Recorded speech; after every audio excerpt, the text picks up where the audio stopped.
Hello, lovely people. We made it. The weekend is upon us, and you already know Fridays rock. I'm Coy. This is CNN 10, and we are pumped to be right here to finish this week strong with you. Let's start today by heading to Peru. The third largest country in South America after Brazil and Argentina is made up of a variety of landscapes from mountains to beaches. The multicultural nation, considered the archeological capital of South America, has a population of 34 million people. But recently, Peru is seeing some of its worst political violence in decades. It started last month with the removal of its former president, and the protests have been so intense that people have lost their lives amid the violent clashes.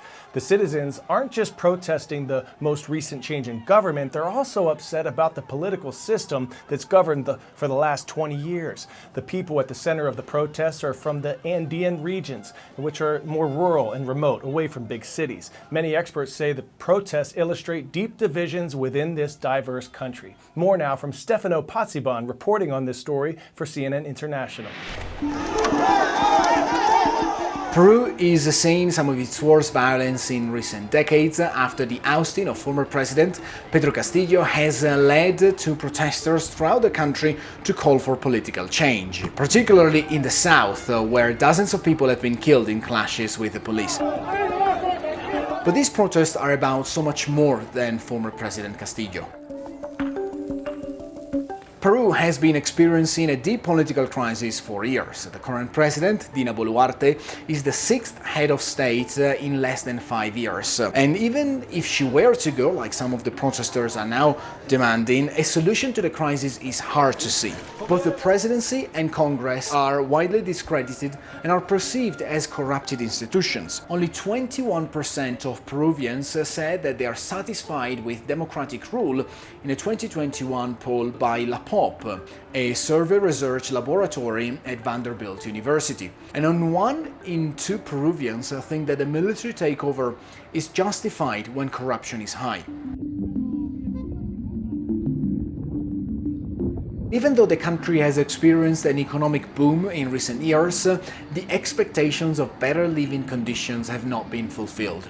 During the COVID-19 pandemic, Peru has recorded the highest per capita death toll in the world, and according to the United Nations, over half of the population lack access to enough food. Many people simply think that the system is not working for them. Boluarte has so far resisted calls for early general elections and has declared a state of emergency in the areas of the country that have been most affected by the protest.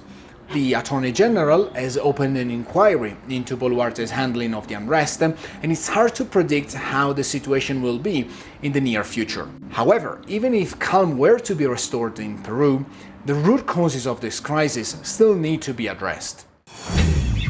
10-second trivia. Of the 3 major mountain ranges in the United States, which is considered the oldest? Rocky Mountains, Appalachian Mountains, or the Sierra Nevada?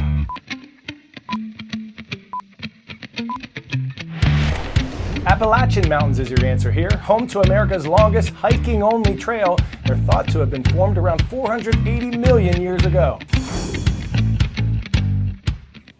Let's go to the Appalachia region now, home to more than 25 million Americans. The area, extending from Mississippi to New York, known for its mountain terrain, relies heavily on the mining, forestry, and agricultural industries. Recently, though, a new industry has become a concern for some residents, the crypto mining industry, and mostly the noise pollution it creates. We'll hear now from CNN Chief Climate Correspondent Bill Weir, who recently traveled to Murphy, North Carolina to speak with residents who pushed back when the sound of silence was replaced with the sound of cryptocurrency.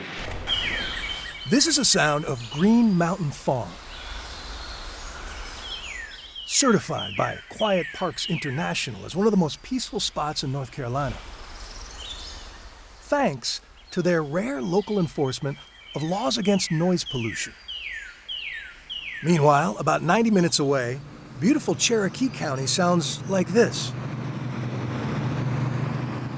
It is stack upon stack of computer servers, and the fans needed to cool them. This is what's known as a crypto mine, and it makes the sound of people in San Francisco trying to make virtual money. How do you describe that noise? So we're probably sitting at probably 65 decibels right now. When it's at about 75, 80 decibels, I'd say a jet engine. A jet engine that never leaves. 16 months after the mine fired up without warning, Mike Lugovitz put his house up for sale in frustration. There'd be turkeys out in the field and deer by the hundreds. Yeah. You don't have that anymore. While Tom Lash misses the wildlife, You don't sleep at night. Phyllis Cantrell says she feels trapped. You can actually lay your head on the pillow and hear it hum up through the walls. Have you thought about moving? We're 73 years old. Where are we going to go? Imagine a game where the dice have 1 billion sides, and the first person to roll a 10 wins. That is essentially crypto mining. And to play that game these days, you need computers. Thousands of computers running 24/7, 365. And after China outlawed cryptocurrency and crypto mining, more and more mines like this began popping up in Appalachia, places where the power is cheap and the regulations are either non-existent or unenforced. The mine has upended local politics. I like to be behind the scenes, and I like to stir the pot. And I knew that we needed to win an election. Project the noise. Outrage over the mine helped flip the balance of power in November's county election. Call upon U.S. Senator Tom Tillis. I do. Congratulations. Thank you. With the new Board of Commissioners now asking for federal help in ending American crypto mining. When asked over LinkedIn for reaction, Chandler Song, one of the mine's co-owners, wrote, "Oh boy, they wanted us so bad a year ago." As for the proposed ban, it is unconstitutional to say the least. Song and his crypto mining co-founder made Forbes' 30 Under 30 list a few years ago and recently claimed quarterly revenues of more than $20 million. But when asked follow-up questions, Song went silent. His mine in Murphy has not, so far, but the county attorney is looking for a legal way to shut it down. A cautionary reminder that the next time you hear a place as peaceful as Green Mountain Farm, You're playing roulette with their lives. It's torture. Come on. chances are someone got loud and fought for it.